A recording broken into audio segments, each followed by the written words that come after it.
Good evening. I'm Ankit and you're watching the Daily News Simplified of 17th of January. Now in today's DNS, we have picked up 8 different articles. And naturally, we are dividing this discussion in 3 important segments. We'll start off with the prelim centric segment, and the first article of the day is on National Essential Diagnostic List. Because Indian Council of Medical Research, that is ICMR, it has begun the process of revising this National Essential Diagnostic List. And this revision is important because this list was last created and updated in the year of 2019. Now, the second article of the day is on the Tamil poet saint called Tiruvallur. Because the Tamil Nadu governor, Mr. P.N. Ravi, he has garlanded a saffron robed Tiruvallur saint, and this has created a controversy because it is seen as an attempt to saffronize the Tamil poet saint. Naturally, our third article of the day is on the light emitting diodes because the text and context section of the Hindu newspaper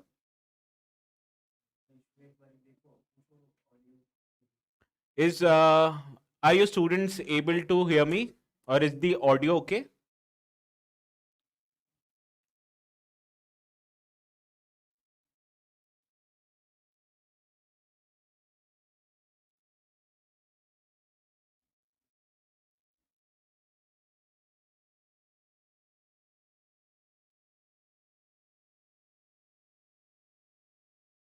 Okay, I'll go again.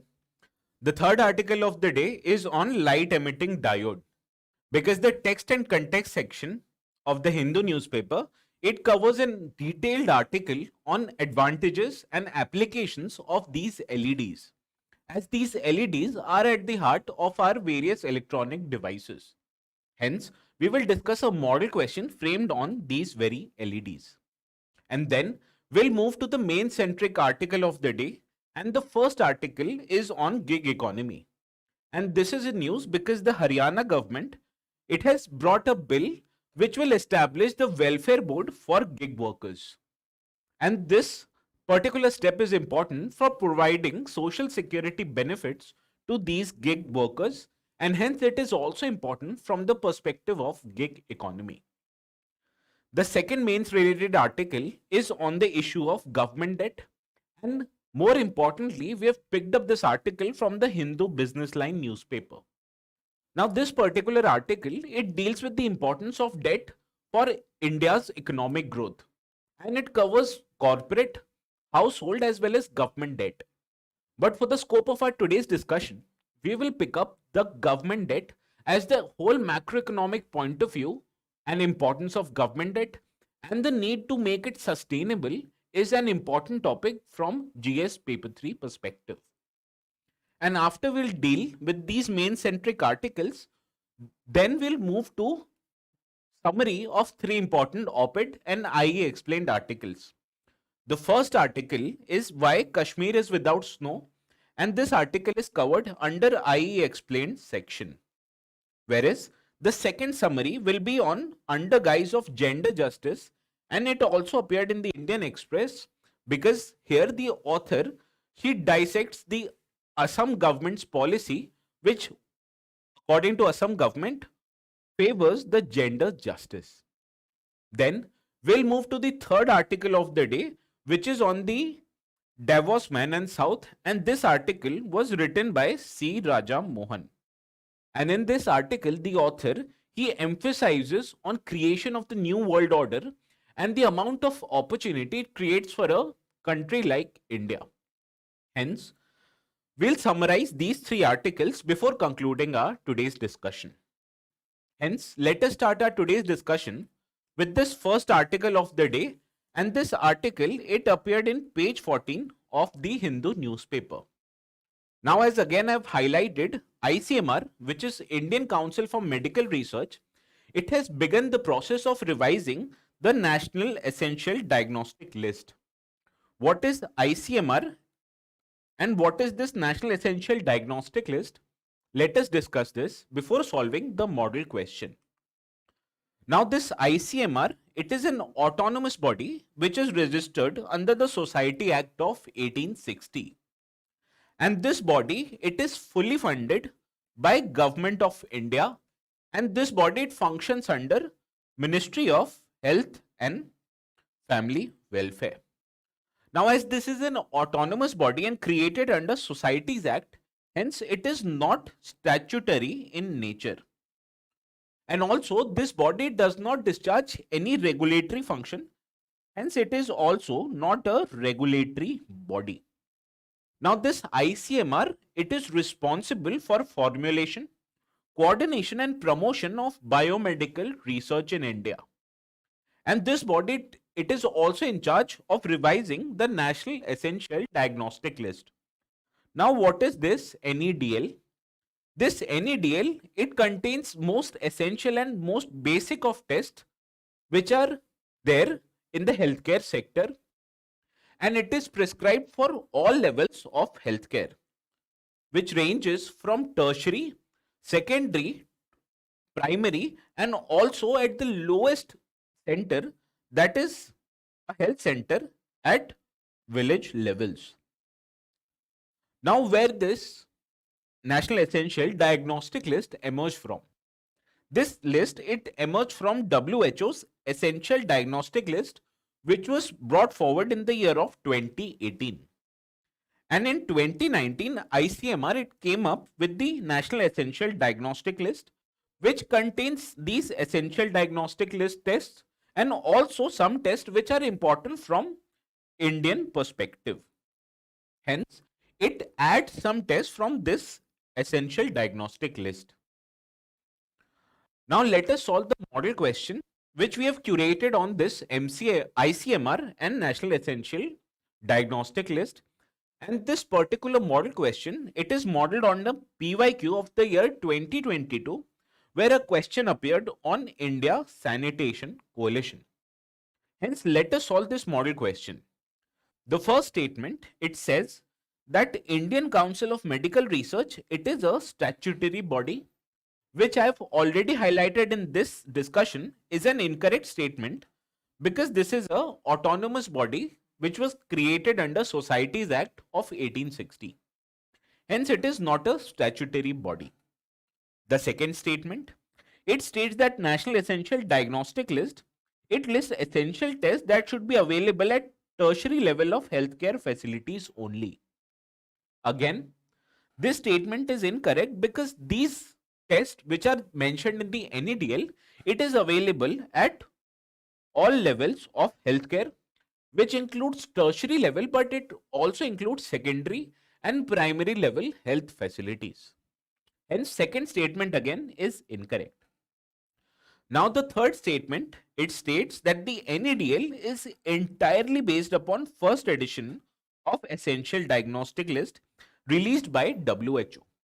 Now, again, this statement is incorrect, because NEDL, it is not entirely based on EDL, which was brought forward by WHO, because this contains some tests which was mentioned in EDL, but it also includes many important tests from Indian perspective. Hence, how many of the above statements are correct? Now, as you can understand, none of these three statements are correct. Thereby, option D is the correct answer. Whereas the PYQ of the year 2022 is concerned, here option D again was the correct answer. Now, with this, let us move to the second article of the day, which appeared on page 4 of the Hindu newspaper. Now, this article, it highlights that there has been an attempt in the recent past to saffronize the Tamil poet saint who was Tiruvallur. As this saint, he is highly revered in the Tamil society, because he is the author of an important collection of work which is called Thirukural. As this Thirukural is a collection of 1330 couplets. As these couplets in Tamil, it is termed as Kurals. Now, this particular text, that is Thirukural, it is an important part of every Tamil household. Hence, you can understand the importance of this particular saint as far as Tamil society is concerned. And again, this forms a basic part of GS Paper 1 syllabus, because it mentions Indian culture and covers the salient aspect of literature. And Thirukural is an important part of Tamil literature, which makes it again important from UPSC perspective. Now, why are we discussing this particular saint from the exam's point of view? Because important literary works in the Indian history, for example, Kautilya's Arthashastra, it is important from exam's point of view as a question appeared in the year 2020 itself. Hence, we have curated a practice question with reference to Thirukural as our model question. But before discussing or solving this model question, let us first understand what is this Thirukural.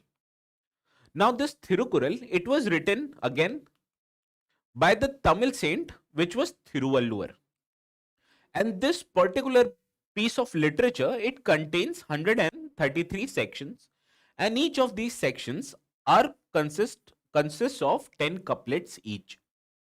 Now there are different sections. The first section, it deals with moral and cosmic order, and in Tamil it is termed as Aram.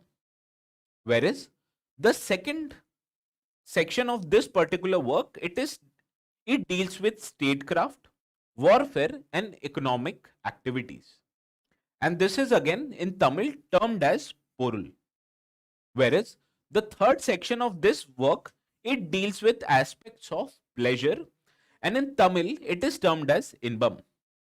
Hence these Tamil terms are important from again prelims perspective, because various ancient and medieval terms, they have been periodically asked by UPSC in prelims examination.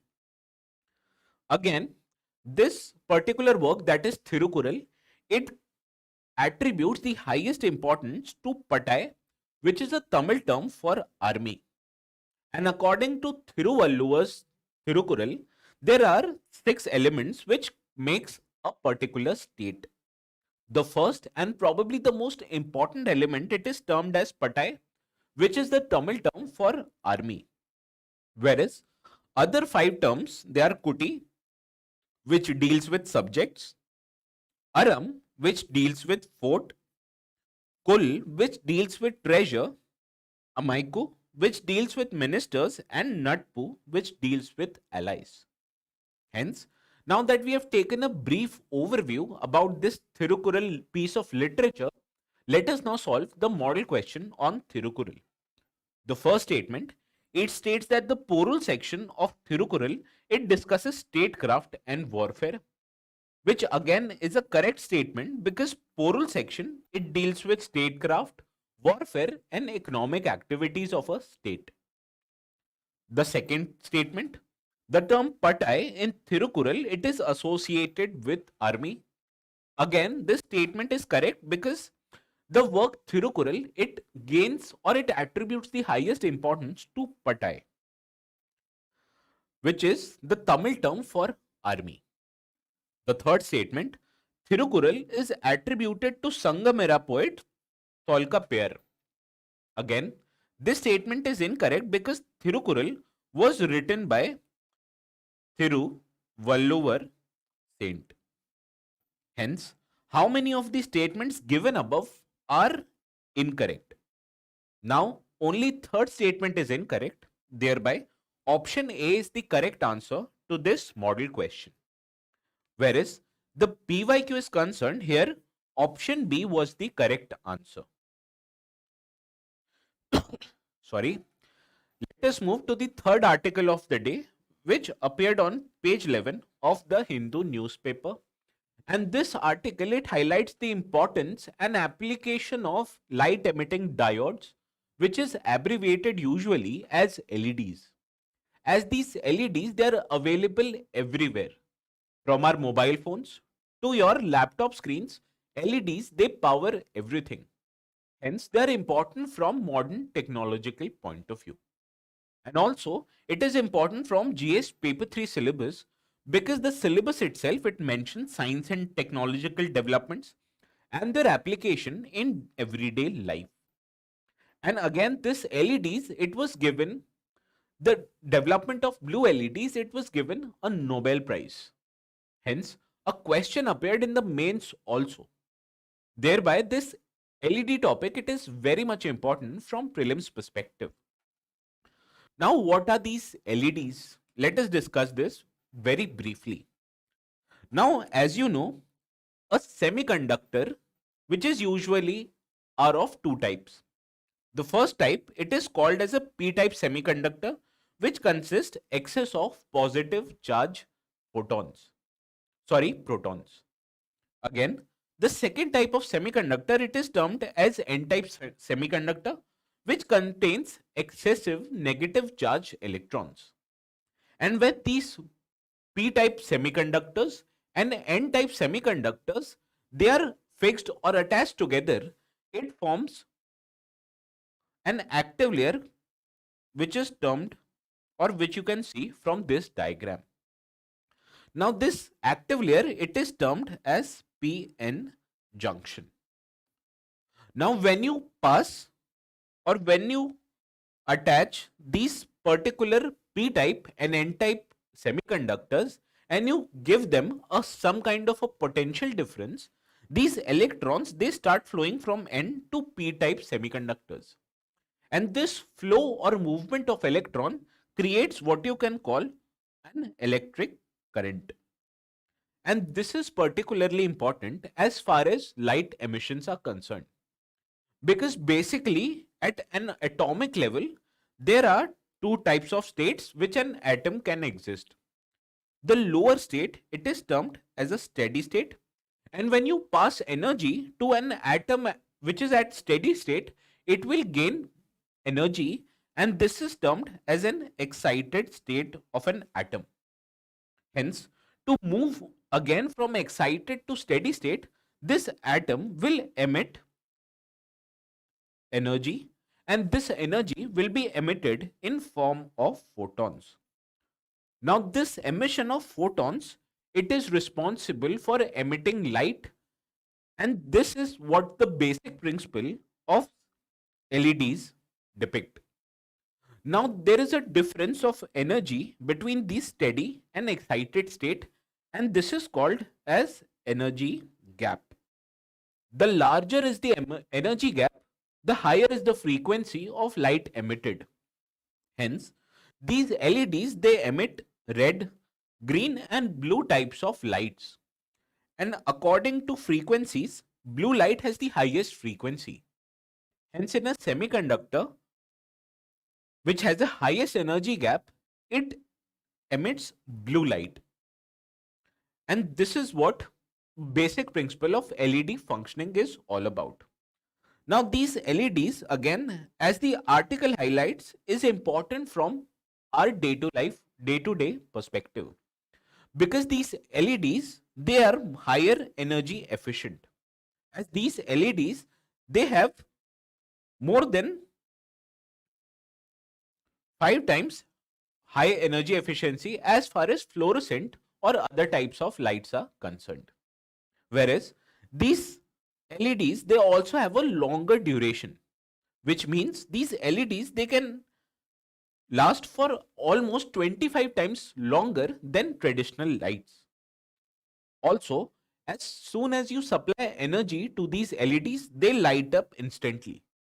Hence, they do not take time to start functioning. And it is an essential property of these LEDs. And these LEDs, they can be perforated or created in various sizes. Hence, due to their compact sizes, these LEDs, they can also be used in miniature electronic gadgets such as your smartwatches or your Bluetooth earphones. Now, let us solve the model question. Now, why are we asking this model question in the first place? It is because organic light emitting diodes or OLEDs, it was a subject of a prelims question back in the year 2017. Hence, we have curated a practice question on these light emitting diodes. The first statement of this question, it states that an LED is an electric component that converts light particles into electricity. Now this statement is incorrect because the opposite happens in case of LED. Because these LEDs, they convert electricity into light particles. The second statement, The LEDs, it can produce all three primary colors to produce a large variety of colors. Now again, if a candidate who is not sure about a particular statement, if he or she, they witness a absolute statement which contains keywords like all or only, they'll naturally mark this statement as incorrect. But again, let me emphasize that this statement we have curated is a correct statement because these LEDs, they emit primarily red, green and blue lighting, which can be combined to produce a large variety of colors. Hence, this second statement again is an correct statement. The third statement, it states that LEDs, they require a warm up time prior to reaching their full brightness. Again, this statement is incorrect because these LEDs, they have a significant property which is an instantaneous luminance. Hence, these LEDs, they do not take any time to reach their full brightness. Hence, how many of the statements given above are correct? Now, as only the second statement is correct, thereby option A is the correct answer. Whereas the PYQ is concerned, here option C was the correct answer.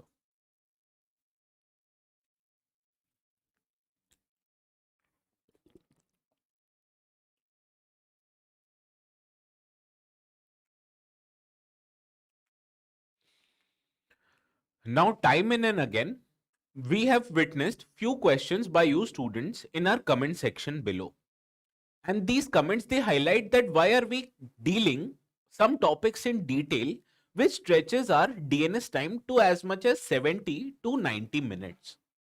Now let me highlight why are we dealing with some topics in excess detail, and these topics are important as far as your mains is concerned. For example, there was this article in the Hindu newspaper back in 7th September. And this article, it dealt with how employment is measured in India.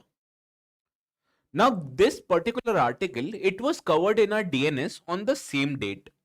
And we went into detail in this article and highlighted that NSSO, it utilizes two methods to calculate or measure the amount of unemployment in India. And these are called as current weekly status as well as usual principal and subsidiary status. And why are we discussing this particular DNS of 7th of September? Because had you watched this particular DNS, you would have been able to solve this question which appeared in GS paper 3 of the 2023 mains exam. Because this question, it asks us to examine the methodology adopted to compute unemployment in the country. And this particular topic you'll not find in most of the textbooks. Hence, the only source which you could have referred to this to solve this model question is your newspaper. And hence, when we cover a news article in detail, we go into various aspects which you can utilize in order to frame your mains answers. Hence, these articles and their detailed discussions are very much important as far as mains answer writing is concerned. Now, this was a one-off topic and we were lucky that we had covered this particular news article. Now, also there are static topics such as parliamentary committees or precedence rule, which is also important from GS paper 2 perspective. And these type of news, they occur frequently in their day-to-day newspapers. For example, on 20th of June, in the same year, that was 2023, a question appeared whether precedent rule should be implemented in Manipur or not. And we dealt this particular article in detail on DNS of same date. Hence, we went into detail what are the judicial decisions, especially that of Supreme Court, on implementation of precedent's rule. Sorry. And according to our discussion, because of Supreme Court judgments in KK Abbu case, State of Rajasthan versus Union of India case, And SR Bomai case, it has restricted the scope of application of Article 356, which deals with President's rule. Also, we covered into detail various recommendations made by Sarkaria as well as Punchi Commission on the issue of President's rule. And you could have utilized the discussion of 20th of June DNS to write your answer, especially that of GS paper 2 in the year 2023. Because the particular question it asked you account for legal and political factors that are responsible for reduced frequency of using Article 356. Hence, if you follow the newspaper and watch DNS diligently, you will be able to solve most of the mains question. And these are just two examples that I've highlighted today. And as much as 21 out of 40 questions in GS paper 2 as well as GS paper 3 combined could have been solved either partially or fully with the help of our DNS discussion. Hence, you students, I request you to watch these DNSs daily and also keep up to date with the daily news analysis. Hence, this concludes my reason why we are moving forward with detailed discussion of important mains related topics. And with this, let us start with our first mains related article of the day, and it appeared again on page 4 of the Hindu newspaper. Now this article, it highlights that the Haryana government, it is about to bring a bill to introduce the or establish sorry or establish the welfare board for gig workers. Now what is this gig worker or gig economy in particular? And this is also important as far as GS paper 3 syllabus is concerned. Because GS paper 3 syllabus, it deals with Indian economy and issues relating to employment. And as much as 50% of new employment creation, it is created by the gig economy of our country. Hence, this topic of gig economy, it is important from GS paper 3 perspective. Further, a question, it appeared in mains of the year 2022 and it dealt with issue of economic growth. Has it been led by increase in labor productivity? Now the issue of creation of jobs and the kind of jobs, it is again important from GS paper 3 perspective. And hence, we are going to discuss in detail what is this gig economy and what includes or what constitutes a gig worker. Now let me understand or let me help you understand what is this gig economy with reference to a traditional employer and employee relationship. Now, for example, there is a traditional employer and employee relationship. Now, this relationship, it is characterized by a 9 to 5 job environment where a person who is employed with a particular company, he is expected to show up for 5 to 6 days a week at a specific time. And at the end of every month, that particular employee is paid with a fixed salary. Now, this is what constitutes a traditional employer-employee relationship. Because the employee, it works for the company and in return, the company provides the employee with a fixed salary. Now, on the other hand, what is gig worker? For example, there's a newspaper and this newspaper, it hires a particular columnist. And that columnist, he or she will be required to submit, for example, 4 articles every month. And the payment will be oriented as such that the particular columnist will be paid per article. Hence, that particular columnist is not a regular employee of this newspaper. And he's just a consultant or a contributor to a newspaper, and he or she will be paid in terms of work he or she does, which means the amount of article they write, they will be paid on basis of that article. Hence, this example, it highlights that that particular contributor is a gig worker. Now, also you'll be witnessing many gig workers in your day-to-day interactions. For example, if you decide to hire a cab from Ola or Uber app, and hence that cab driver will be a gig worker who will be employed with a particular platform. Whereas on the other hand, if you open your mobile app and decide to order food from either Zomato or Swiggy, then the delivery partner who comes with your food at your doorstep, he or she is a gig worker who is employed with either Swiggy or Zomato platforms. Hence, these are examples of gig workers. Now, what is the size of gig economy in India? And according to Niti Aayog, there are as much as 77 lakhs of gig workers in the year 2020 and 21. And this size, it is expected to grow in the coming future. Because currently, as much as 50% or 56% of new employment, it is created by this very gig economy.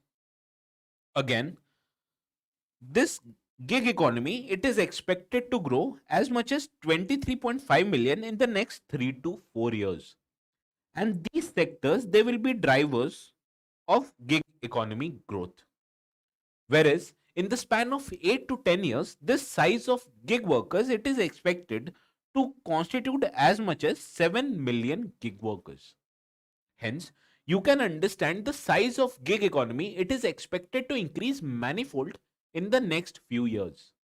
Hence, this development, it is very much crucial for creation of new employment as far as Indian economy is concerned. Again, what are the skill requirements that Indian gig workers are expected to have? For example, 31% of all gig work, it is low skilled in nature, whereas 47 or close to half of total work, it is medium skilled in nature, whereas only 22 or nearly one fifth of work, it is highly skilled in nature. Hence, you can see that modern gig work, it requires a worker to be of medium skilled. Thereby, any government policy, it should emphasize on converting these low skilled workers to medium skilled workers, which will again increase the avenues of their employment chances. Now, what are existing legal frameworks that deal with gig economy in particular? The first legal framework is the Code of Wages, which was brought back in the year 2019. Now, this wage, it provides minimum wage for Indian workers, and it also included gig workers. Whereas the Code on Social Security, which was brought in the year 2020, it obligates the central as well as state government to provide social security benefits to these very gig workers. Again, Government of India, it created an e-Shram platform, which again is a database of unorganized workers in the country. And these gig workers, they form the or they are a part of unorganized workforce in the country. Hence, this e-Shram portal, it is very much important to estimate the number of gig workers in the country. Now, why is this gig economy witnessing a rapid growth, which again you can see from this particular development? As currently, or few years before, as much as 7.7 million people were employed as gig workers. However, this number is expected to jump manifold to as much as 70 million gig workers in the next 8 to 10 years. Hence, you can understand that this gig economy, it is witnessing rapid growth. And what are the drivers of this rapid growth?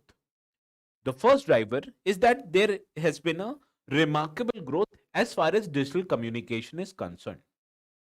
And because of digital communication, what we have seen that prices of mobile data or data in general, it has reduced significantly. And this reduced cost of mobile data, it has promoted remote work across the country. Further, due to COVID-19 restrictions, the acceptance for work from home has also increased in the recent past. Thereby, more and more people they are willing to undertake remote work from far away geographical locations. And hence, this create increased skill base or increased worker base as far as companies are concerned. Again, this gig work it is also beneficial as far as employees are concerned because the gig workers they give these employees or these gig workers they provide these employers work at a lower cost. Further, companies who hire these gig workers they also have to reduce the amount of compliance that they have been subjected to. Hence, hiring the services of a gig worker it is very much important as far as companies are concerned because then they'll have less paperwork as far as contributions to PF or other important social security benefits are concerned. Further, companies they also have a diverse pool of workers. As I've already highlighted that not just physical workers but also workers who are willing to work remotely are also available for gig work as far as companies are concerned. Hence, it increases the amount of labor availability for employers in general. Hence, due to lower cost of work, reduced compliance and availability of diverse workforce, it creates or it increases the avenue of creation of work for as far as gig work is concerned. Again, as far as employees, gig work also brings many benefits. For examples, with gig work, employees they can work flexibly. Again, it also creates opportunities for workers to work remotely. Hence, even if a worker is there on a holiday, he or she can perform a work on his or her laptop. Further, this gig work it is also important as far as work life balance is concerned because of gig work and the possibility of remote working, a worker they can have a increased work life balance which will help them improve their mental health. Hence, because of increased digital communication opportunities, benefits for both employers as well as employees, this has created a rapid expansion as far as India's gig economy is concerned. However, with also increased rapid growth, there also are few challenges that this gig economy is currently faced with. What are these challenges? Let us discuss them in the next slide. Now, traditionally, gig work it is associated with increased flexibility because if a gig worker he or she can work flexibility with whosoever or whatsoever employer is concerned. But due to some examples, there are also we can witness that employers' control has been significant even over this gig workers. For example, you want to drive a cab,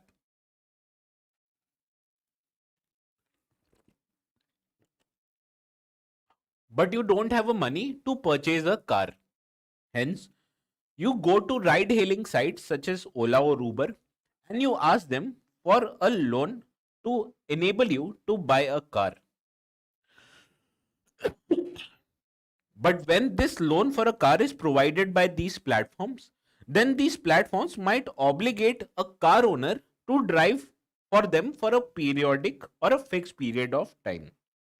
Hence, you can see that even after you're involved in a gig work, even then these companies they can exercise control over employees. And hence, even today, traditionally, gig workers they are not completely out of employers' control. Again, traditional work like salaried work, it comes with few benefits because if you're involved in a salaried work, you are paid with a fixed amount of paid leaves every year. Again, that company also pays for your medical insurance or it also covers or it also provides a fixed amount of your monthly income, and it submits this income as far as your provident funds are concerned. Hence, these are the amounts of benefits that are commonly available to a salaried worker. However, as far as gig workers are concerned, these kind of social security benefits are not extended to these gig workers. And hence, gig workers in India, they lack adequate amount of social security measures. Further, when these gig workers they leave their jobs or they decide to retire, they will also not be left with any pension, which is usually available to government servants. Hence, because of lack of social security benefits, these gig workers they are more vulnerable to change in economic conditions. Again, there are also various kind of legal rights that are available to salaried employees, because Constitution of India under Article 19 provides right to every worker to form association, and these associations, specifically labor unions, they are utilized in every way by these workers to extract benefits from their employers. Hence, this creates a greater bargaining power, or this gives an increased bargaining power to workers who are able to form an association. And because of this greater bargaining power, they are able to extract more social security and financial benefits from their employers. And this is as far as salaried class is concerned. However, on the other hand, these gig workers they are not subjected, or they are not allowed to form any workers association. Hence, due to these, they are not absence of legal rights which are usually available to salaried class employees. And due to this absence of legal rights and lack of social security measures, what we witness is that gig workers they are subjected to job insecurity as far as income instability. And because of insecure nature of their jobs, as far as unstable incomes are concerned, these gig workers they are more vulnerable to changes in Indian economy. And also due to their increased insecurity and vulnerability, these gig workers they are also subjected to social stigma as far as Indian society are concerned. Because even today, Indian society they valued a salaried worker more than a gig worker. Thereby, salaried workers or salaried work it is currently preferred by Indian society, because according to Indian society, gig workers they are subjected to insecure jobs and also unstable incomes. And these are common challenges that are subjected to a gig worker. And now, let us discuss what should be the way forward in order to make these lives of gig workers much more better and the nature and the stable jobs are concerned. Now, the first suggestion in order to improve the life and financial condition of gig workers in the Indian society is to implement the Code of Social Security. Because this Code of Social Security it envisages creation of welfare board in every state. And when every state it is able to establish these welfare boards, then this welfare boards will decide on what kind of social security should be extended to these gig workers. Hence, to provide these gig workers with an enhanced sense of social security, establishment of a welfare board is a very must essential. Again, this also a need to properly estimate the amount of gig workers, because by nature of this gig work, many of an individual they are available or they are employed with different kinds of gig providers. However, this also creates a problem of estimating the exact number of gig workers in the Indian economy. Hence, in order to understand what is the size of Indian gig economy, it is very much important to properly estimate the amount of gig workers. And when we are able to first estimate the amount of gig workers, then we can extend these gig workers with institutional finances. Hence, utilizing these institutional finances, these gig workers, they can undertake or they can buy tools for their work or undertake skill training as well as educational opportunities. Hence, because of access or increased access of finances, it will not only increase the financial inclusion in the Indian economy, it will also enable these gig workers to enhance their level of skill development. Hence, by enhancing the levels of skill development, these gig workers, they'll be able to increase their monthly incomes.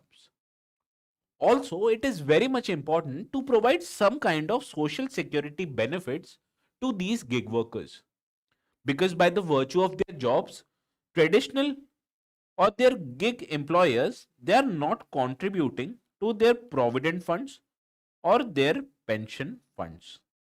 Hence, state as well as central government, it should look to extend its existing schemes, and it should also cover the gig workers, because in these state and central schemes, as far as benefits of pension and provident fund are concerned, if they are extended to gig workers also, it will enable them to achieve a higher level of social security.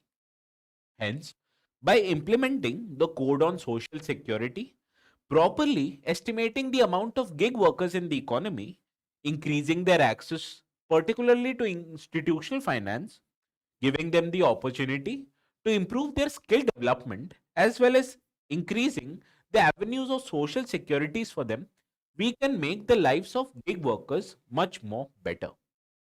Hence, this was all for today's discussion on our first mains article on gig economy. And with this, we move to the second mains related article, which appeared in the Hindu Business Line op-ed section. Now, why are we covering this Hindu Business Line in the first place?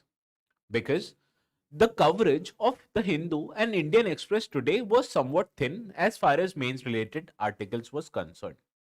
Hence, somewhat periodically, we will also cover other important news sources in order to provide you with a comprehensive mains related coverage.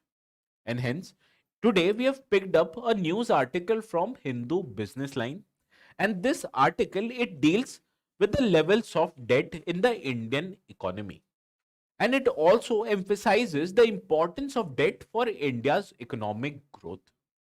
And why are we picking or dealing with this article in the mains related section?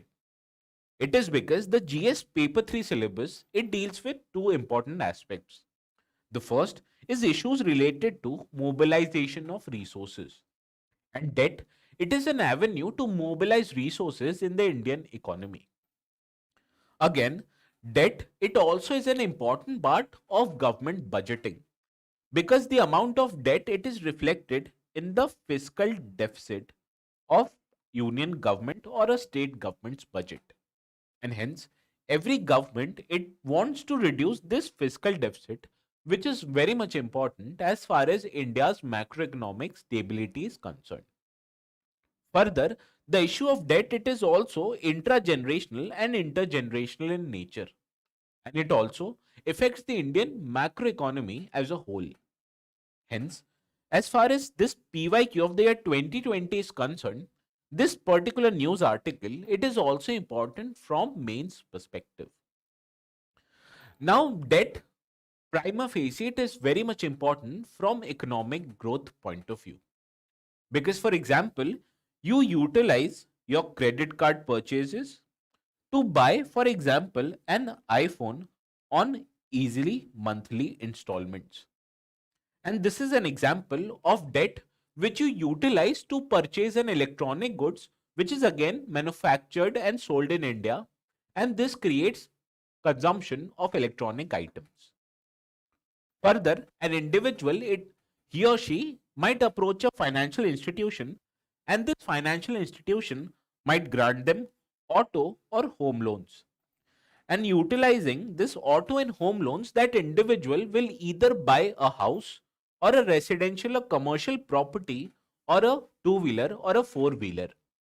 Hence, this creates or increases the demand of both residential commercial properties and also of two-wheelers and four-wheelers. And this creates more and more jobs and more consumption in the Indian economy. Further, companies or corporates, they can utilize loans from financial institution to increase their businesses, and it also is beneficial as far as Indian economy is concerned. And also, the government, both central or state government, it can gain or it can undertake debt as far as infrastructure financing and its construction are concerned. Hence, if a government is able to construct infrastructure, it has a much more positive effect on the Indian economy as a whole. Hence, from this perspective, creation of debt, it is essential for growth of Indian economy. But there's also another side to this debt. And according to most economic experts, the nature of this debt should be somewhat sustainable. Because if debt situation it goes out of hand, it will negatively affect any particular economy. And in this regard, government's debt is very much important as far as macroeconomic stability is concerned. And this government debt is a subject of our today's discussion in this particular article. Now, what is the status of India's government debt? Let us understand this in this slide. Now, as far as March 2023 data is concerned, the nature of central government debt is that central government it has 57% of its GDP. This is the liability of central government, which is there the 57% of India's GDP. Whereas the state government is concerned, the state government liabilities, it accounts for 28% of India's GDP. Hence, if you add these two debts figures, it amounts to 85% of India's GDP. And this is the size of general government debt as far as March 2023 is concerned. Now, what has been the trend of central government debt in the recent past? Let us understand from this particular graph. Now, as you can see, as far as Indian government debt is concerned, this debt decreased in the lower part of last decade. However, post-COVID restrictions, you see there has been a growth in Indian government debt is concerned. And it was due to COVID-19 restrictions. Because due to these restrictions, the revenues of Indian government, it reduced substantially. Whereas on the other hand, the expenses of Indian government, it increased manifold due to increased spending in social security as far as healthcare sector is concerned. Hence, due to increased expenses, India's government debt, it increased manifold from about 45% to as much as close to 60%. Now, this highlights the increase in government debt post COVID-19 pandemic. However, in current year, the state central government debt it has come down to somewhat 57% of India's GDP. However, according to many financial institutions, this amount of debt it needs to be controlled. Now, what is the sustainability of India government debt? Let us understand this sustainability based on various factors. Now, what is the currency risk of Indian government debt? Now, you'll be happy to know that the currency risk of Indian government debt is currently low. Because as far as 95% of total government debt, it is denominated in Indian rupee. And hence, only 5% of debt, it is denominated in foreign currency. Thereby, the risk on converting this foreign currency into Indian rupee, it is very low as far as Indian debt is concerned. Now, what is the interest rate risk of Indian debt? Now, there are two kinds of interest rate which any debt is subjected to. It can either be fixed interest rate or it can be variable interest rate. Now, according to government statistics, only 1.7% of GDP, this debt is denominated as far as variable interest rate is concerned. Whereas the rest of the debt, it is denominated in fixed interest rate, thereby also reducing the interest rate risk of Indian debt.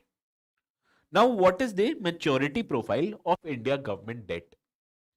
Now, the number or the proportion of dated security, which is denominated in long term perspective, it has increased in the recent past. Whereas the debt or government securities, which is denominated of less than 5 years duration, it has reduced in the recent past, thereby also increasing the maturity of India government debt. Whereas, as far as stability of Indian debt is concerned, let us understand who subscribe to most of government securities. And the government securities, it is majorly cornered by banks or financial institutions such as insurance companies and provident funds. Now, these institutions, what they do is that they keep the debt or government securities to themselves and they do not involve these government securities in day to day trading. Thereby, the yields of government securities, as far as Indian government securities are concerned, it is somewhat stable, thereby increasing the stability of Indian government debt. Now, what is the interest rate growth differential of India's government debt? Now, this differential, it highlights the difference between interest rate in an economy and the growth rate of the economy. And if the growth rate of an economy is higher than the interest rate that the debt is subjected to, then it will mean that the debt is somewhat sustainable in nature. Because government, it does not have to spend additional amount of money in order to finance its interest payment. Hence, when this interest rate growth differential is negative, which means that the growth rate is higher than interest rate, it makes the Indian government debt somewhat sustainable. And this is what exists currently. Thereby, India's debt sustainability is currently high. Now you'll ask a question, why should we control the amount of government debt in general? And it is very much important from macroeconomic point of view that we need to manage the levels of government debt in order to enhance the macroeconomic stability. Now, the government of India, it is statutorily obligated to reduce or to control the amount of debt. And this statutory obligation was brought forward by Fiscal Responsibility and Budget Management Act of the year 2003. And this particular act was recently amended in the year 2018, which obligated the government of India, that is central government, to have or to reduce the amount of its debt to GDP ratio to 40%. Whereas the state government, they should also control it, their state debt to GDP ratio to that of 20%. Hence, the total amount of government debt by the year 2024 and 25, according to this FRBM Act, it should be 60% of India's GDP. Hence, government, both state and central government, they are under statutory obligation to control the amount of their debt. Further, to service these debts, these governments, they have to pay a substantial amount of money to the as an interest payments.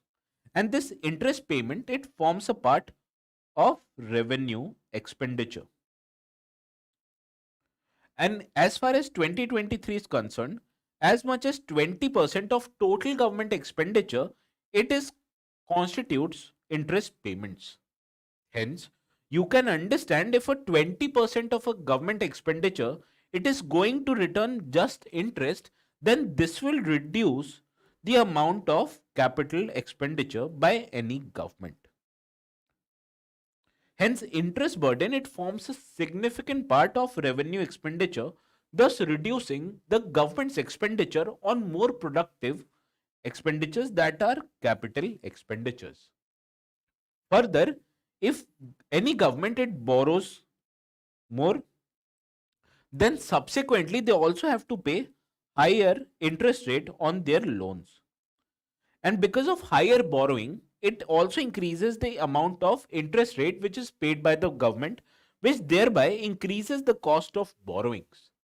Hence, in order to control the cost of borrowings, the government it should manage or have a sustainable level of government debt. Further, increased government debt, it also erodes the investors' confidence, because increased government debt, it will reduce the credit ratings which is provided by the agencies as far as sovereign debt is concerned. Higher is the sovereign debt, the lower is the credit rating. And this reduction in credit rating due to higher debts will erode the investors' confidence. And because of this erosion of investors' confidence, what we'll witness is that foreign direct investment as well as institutional investment, it will reduce at a long-term perspective. Because these investors, they favor macroeconomic stability. And because of increased borrowing, the macroeconomic stability of any economy will reduce.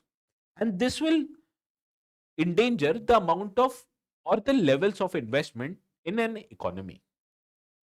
Further, there are also other implications of increased government debt. For example, if government decides to borrow from the market, it reduces the avenues for private borrowings is concerned. Thereby, it crowds out the private investment in an economy. Further, this increased government debt, it also increases the money supply in the Indian economy. And due to this increased money supply, what we witness is that the economy, which has a high government borrowing, it will also witness increased inflationary pressures. Further, when government it issues debt in an open economy, the banks in India, they are subjected to buy these government securities. And these government securities, they pay somewhat lesser interest as far as interest is concerned. Whereas on the other hand, if banks they invest this money in extending loans, it will enable the bank to gain or to earn higher interest amount. Thereby, if banks they decide to subscribe to government securities, it will reduce the amount of fiscal repression, or it will fiscally repress Indian banks. Thereby, due to statutory obligation, increasing interest burden, increasing cost of borrowings, reducing investors' confidence, and other implications, there is very much essential to control the amount of government debt in an economy. Hence, what should be the steps to control the amount of government debt? Let us deal with this steps in this particular slide. And the first debt is to manage the existing levels of debt in a more sustainable manner. Because currently the debt management infrastructure in the country, it is very much fragmented. And due to this fragmented nature of debt management, what we witness is that debt management, it is undertaken by different organizations. For example, the Reserve Bank of India, it manages state government as well as central government debt obligations. Whereas on the other hand, Ministry of Finance of Union Government, it manages external debt. Hence, for domestic debt, you witness that RBI is managing the levels of domestic debt, whereas the levels of external debt, it is managed by Ministry of Finance. Whereas the domestic levels debt are concerned, the role of RBI, it brings somewhat a conflict of interest. Because if RBI decides to issue these central and state government debt, RBI would want to reduce the amount of interest burden. Hence, RBI when it will issue any government security, it will has to reduce the amount of interest payments by the governments in order to reduce the amount of debt burden. However, in terms of monetary policy obligations of RBI is concerned, when inflation in the Indian economy it increases, then naturally the RBI they have to increase their interest rates, and this you can see creates a conflict of interest as far as managing the money supply in Indian economy is concerned. Hence, in order to reduce this conflict of interest and reduce this fragmentation in debt management, advocated constitution of public debt management agency, which will by a single agency, and this will create an increased avenue and increased responsibility of just one body to manage the levels of debt in the Indian economy. Now we have dealt with the issue of existing debt, that it should be managed by just one single entity. Now what about the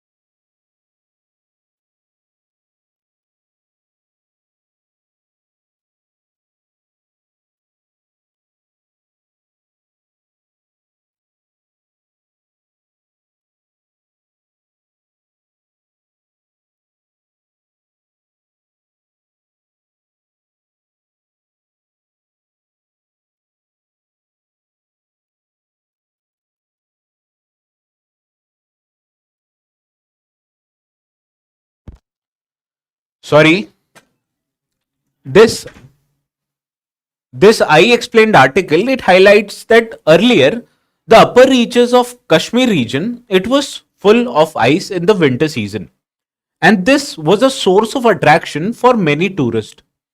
But this year there has been no snowfall in the Kashmir region, and this has reduced the inflow of tourists in the region by as much as 60%. And not just the tourism economy, but also the agricultural and social economy of region of Kashmir is suffering because of lack of snow.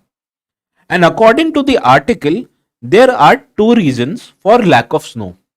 The first is that there are western disturbances which creates or which are responsible for rainfalls in the northern Indian regions in the month of December and January. But because of this reduced amount of western disturbances, the amount of rainfall or precipitation in the Kashmir Valley it has reduced in the recent past, and in the current year this rainfall was 95% less than last year's in the month of December, whereas in the month of January there was a 100% deficit in the amount of rainfall. Further, there is also a factor called El Nino, and this is the characterized by warming of eastern Pacific region. And this El Nino it negatively affects the amount of rainfall in the Indian subcontinent. And because of less amount of western disturbances and onset of El Nino, the amount of rainfall or precipitation, which is also responsible for snowfall, it has reduced in the Kashmir region this year. And this has both long term and short term consequences. As far as short term consequences are concerned, it will reduce the productivity of Kashmir's agricultural produce, which are primarily apples as well as saffron. Whereas in long term, this reduced amount of snowfall will also reduce the amount of ice cover, which will then reduce or which will increase the amount of glacial melting. Further, this will also reduce in long term the amount of groundwater in the region. Hence, due to reduced precipitation, the state it will have both short and long term consequences. Now with this, let us move to the second article of the day, which again appeared in the op-ed section of the Indian Express newspaper. Now, in this particular news article, what we witness is that the author, she critically analyzes the Mukhyamantri Mahila Udyamita Abhiyan of the Assam government. And this particular scheme of the Assam government, it wants to create greater financial independence for women of Assam is concerned. However, the benefits of this scheme, it will not be provided to women who have more than 3 children or more than 4 children as far as women belonging to scheduled caste and scheduled tribes are concerned. Thereby, the benefits of this scheme, it will not be provided to women who have more than 3 children as far as general women are concerned, and as far as women from scheduled caste or scheduled tribe are concerned. The benefits of this scheme, it will not be provided to women who have more than 4 children. And according to this author, it will negatively impact the state women in general. Because currently Assam's total fertility rate has been less than 2 in the recent past. Because in the year 2019 and 20, Assam's TFR, it was as low as 1.9, which is below the replacement rate of 2.1. Hence, the government in the first place, it does not have to create an amount of population stabilization measure. Further, if you limit the amount of children that a woman in a society like Assam can have, it will also negatively impact the state's women. Because when only a fixed amount of children can be given birth by a woman, this will create a sort of a discrimination against the girl child of a Assam society. Because women, they'll be subjected to forced sterilization and also sex selective abortions. Thereby, these two measures, it will negatively affect the women of Assam state is concerned. Hence, according to author, the scheme which was brought forward by Assam government, it does not provide the justice as far as women are concerned. Now let us move to the third article of the day, which appeared in the op-ed section of the Indian Express newspaper, and this article was written or is written by C. Raja Mohan, who weekly writes about a geopolitical issue. Now this article, it highlights that primarily after the end of World War II, the nature of global order was bipolar, because there were two superpowers, that was US and USSR in the world, and other nations, they were either allies to US or allies to USSR.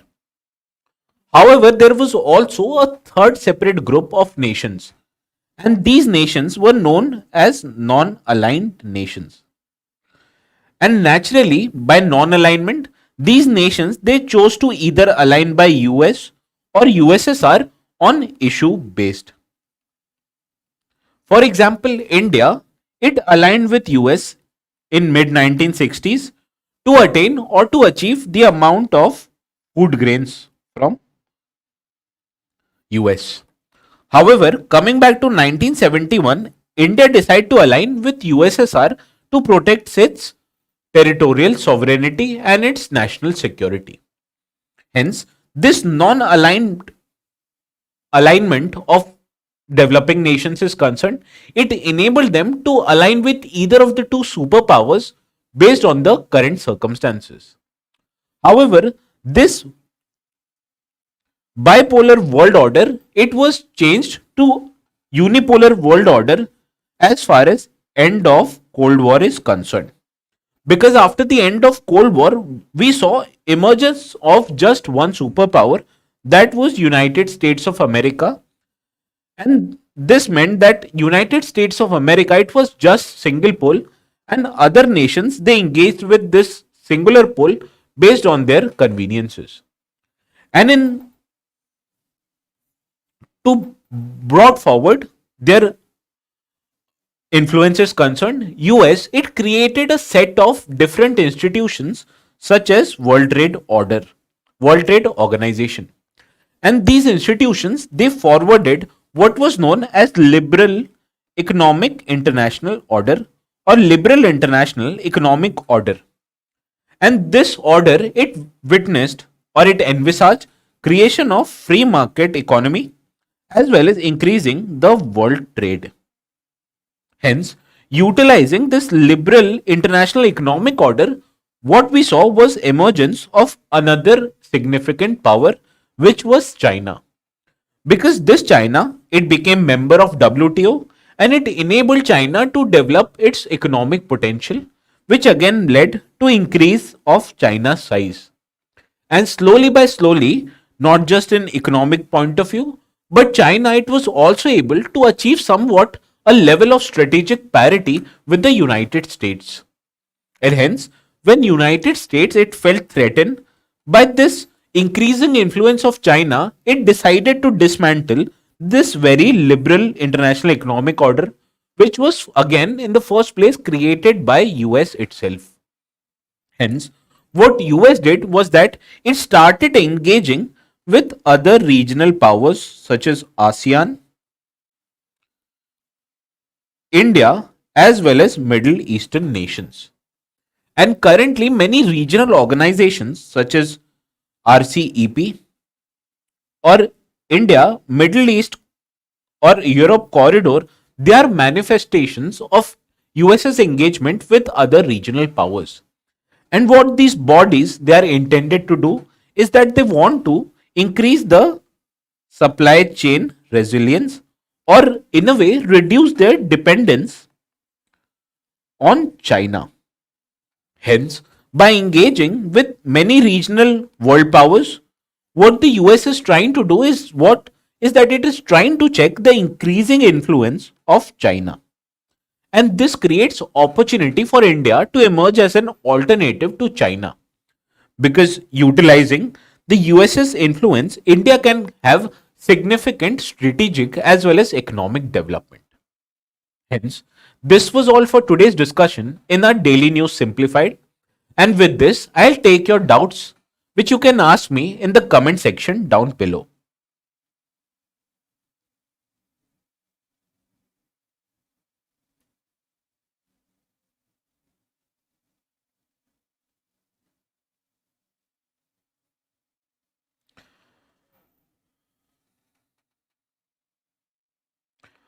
Yeah, I'll discuss the Independent Fiscal Council again.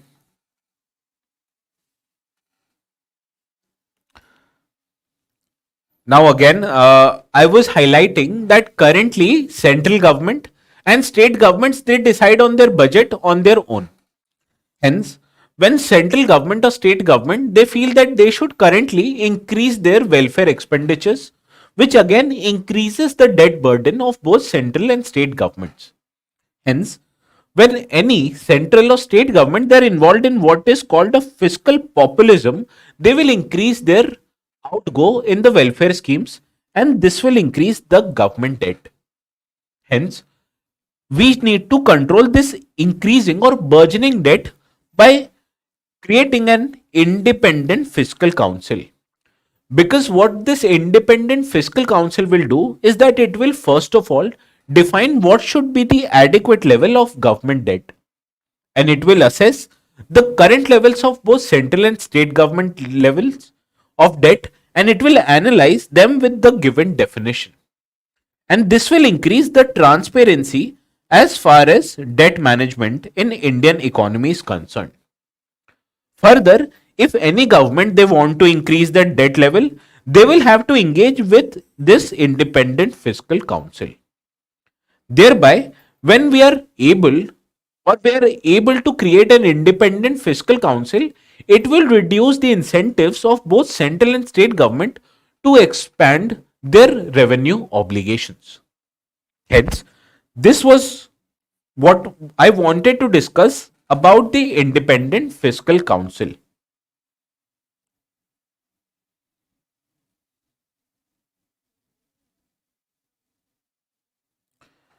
Now, if anyone has a doubt, they can ask me in the comment section down below, and I will try to address your doubt as earlier time as possible.